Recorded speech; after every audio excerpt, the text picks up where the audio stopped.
Hello students, आज का जो हमारा टॉपिक है वो क्या है? Comparison of exponents. ठीक है, एक्सपोनेंट्स आपको पता चल गया है क्या है। अब हमें क्या करना है? कंपैरिजन करना है। जैसे कंपैरिजन मतलब विच एक्सपोनेंट इज ग्रेटर और स्मॉलर। जैसे हमारे पास एग्जांपल है, we have to compare 2 raised to power 12 and 2 raised to power 10। हमें ये कंपेयर करना है। ठीक है, तो क्लियरली हमें दिख रहा है कि एक्सपोनेंट में जो है वो क्या है? 12 है और इधर क्या है? 10। बेस तो सेम ही है, तो 12 is greater than 10, that means 2 raised to power 12 is greater than 2 raised to power 10। Simple. Next है -2 raised to power 11 and -2 raised to power 8। अब आपको ऐसे लग रहा होगा कि यहाँ पे भी बेस सेम है, 11 इज ग्रेटर देन 8, तो आप क्या कहोगे कि -2 raised to power 11 is greater than -2 raised to power 8, ऐसा कहोगे? Then it is wrong। क्यों? क्योंकि कल मैंने आपको एक चीज बताई थी, अगर आपको ध्यान हो कि नेगेटिव बेस की पावर अगर ऑड है तो वो आपको नेगेटिव आंसर देगा, और नेगेटिव बेस की पावर अगर इवन है तो वो आपको पॉजिटिव आंसर देगा।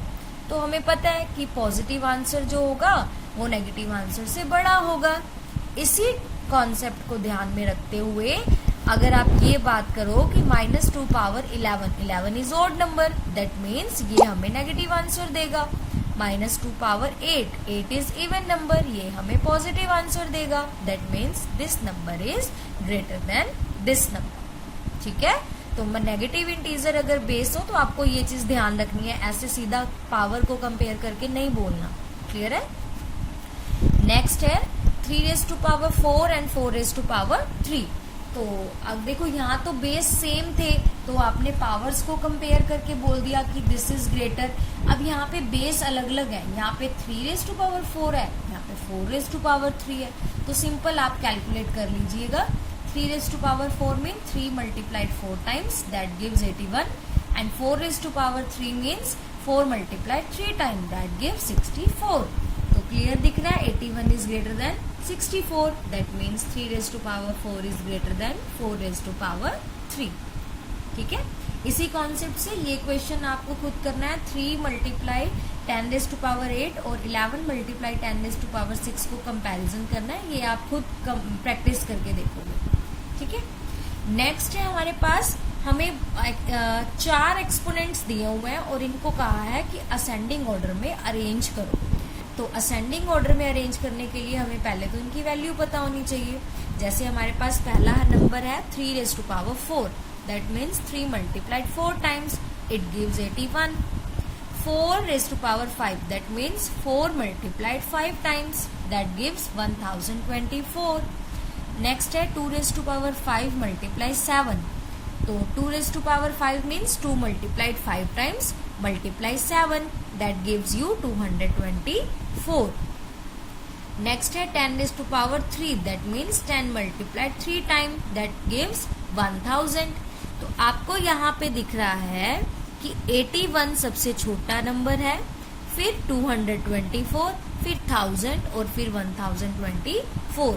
तो अगर आप इनको असेंडिंग ऑर्डर में अरेंज करोगे, असेंडिंग मीन्स पहले स्मॉलर, फिर उससे ग्रेटर, फिर उससे ग्रेटर, फिर सबसे ग्रेटर। ठीक है, तो जो ये 81 था वो किस एक्सपोनेंट से मिला था?